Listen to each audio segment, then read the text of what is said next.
Okay, so we're here in a new era. We're totally 8123 based. It's a self-titled album, which feels like the main more than ever. This number has a lot of meaning for the band, and I thought it was genius to release on August 1st of 23. So how was this idea put together? I think just kind of by accident. I don't think we understood maybe the importance of it. Obviously, like we got a bunch of like not crap, but like people were joking with us that like in other parts of the world, people don't do the dates like that. And we were like, oh yeah, okay.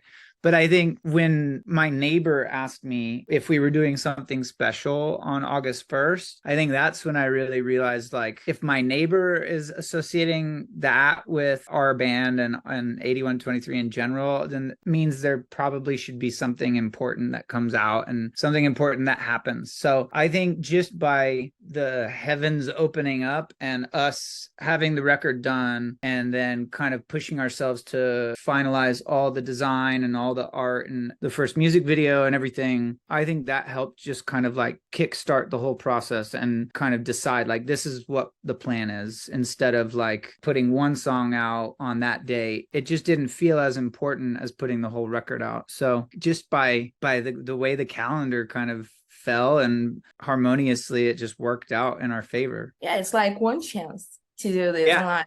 Yeah, exactly. So you're talking about not releasing like one song, and that leads me to the second question. Because the first time we got a preview of what was coming, we got How to Exit the Room and Blame together. Why did you guys decide to release two songs at once, and why these two? My initial idea was, one, because the way that we put the record together and the way that we kind of like wanted to make it go seamlessly. The initial idea was to put out no songs and just put out the whole record on August 1st. And then, we got outside opinions from our friends and people that we trust, and it was like, it's not 2004 or whatever when Radiohead put out In Rainbows, and you're not as big as Radiohead, so you have to kind of make sure that like people know that you're putting a record out. So it went from let's put out 0 songs to then it was like, well, I don't want there to be like a blatant like this is our single, because it's kind of, to me, I feel like if you make a record, you get to kind of say what like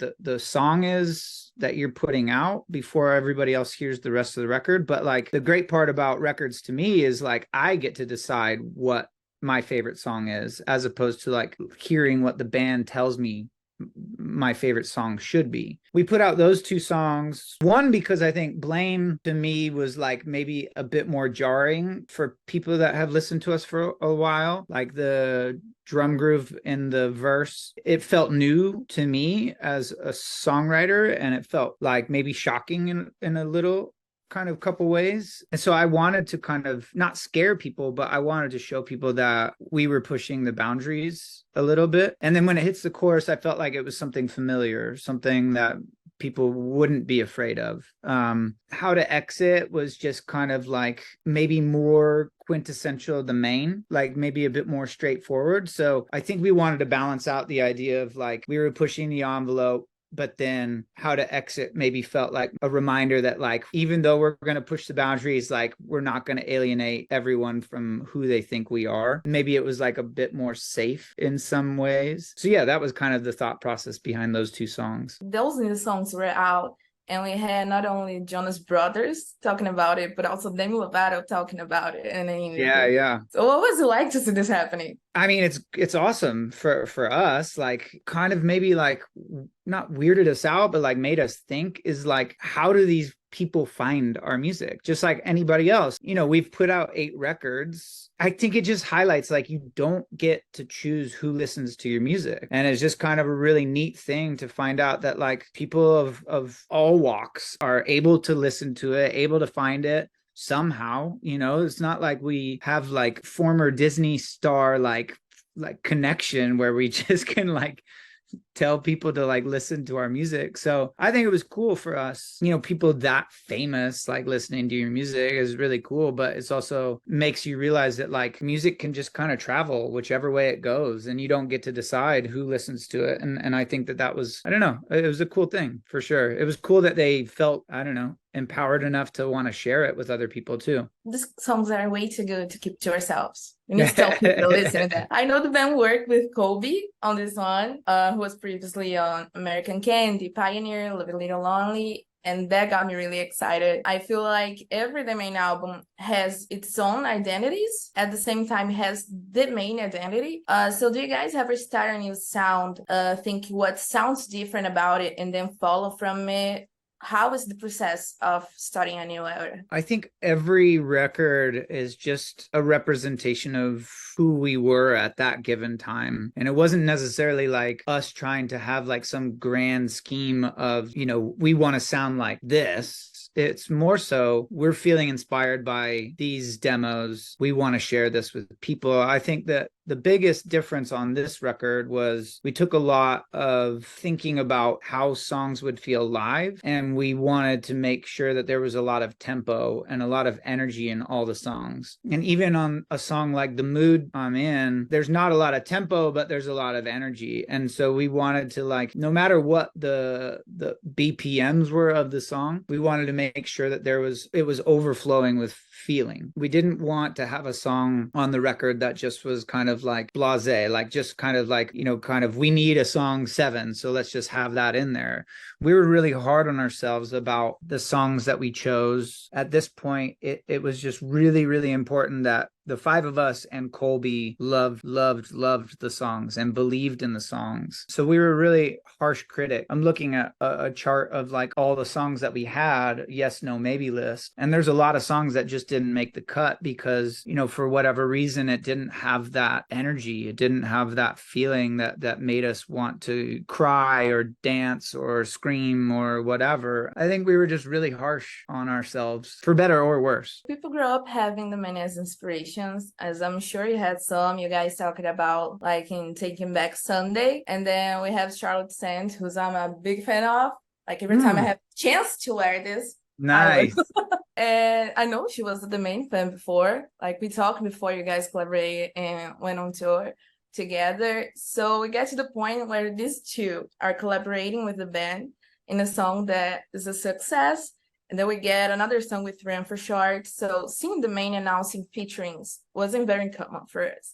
So what made you guys decide to start doing these, and can we expect more to come? Yeah, I think it's a testament to being as connected as we all are on social media. It definitely helps because prior to MySpace, you wouldn't really have a way other than like emailing a manager or trying to find somebody who knows somebody that has a telephone number that you could call and say, hey, I'm doing this. Do you want to join me for it? With Charlotte, it was, with Taking Back Sunday, we had already met and toured with TBS. I think 2012 was maybe the first time that we toured with them. So we had already known them, which made it easier for asking whether or not Adam would want to be on the song. Charlotte was literally a direct message on Instagram. And so I think that is like, it's an amazing thing. It's one of the amazing things about being connected. For as many terrible things as there are that come with the internet and, all of that stuff, this was an amazing way of utilizing that power of connectivity and using it to collaborate creatively. Even when she recorded the vocals, I was on a Zoom just like this with her and her producer Danon. We were listening to her cut the actual vocals in real time. So it definitely opened our eyes to like the idea of that being a possibility, of being able to collaborate, being able to like not maybe even just like let your ego go a little bit and let people into your world while simultaneously them allowing you to be part of theirs. And I think it definitely taught us that it's something that we certainly will explore more. We talked about it a little bit for the record, even while we were kind of doing the songs. And the more we talked about it, we felt like, a record should be our band. And then everything outside of that record can be singles or EPs with features.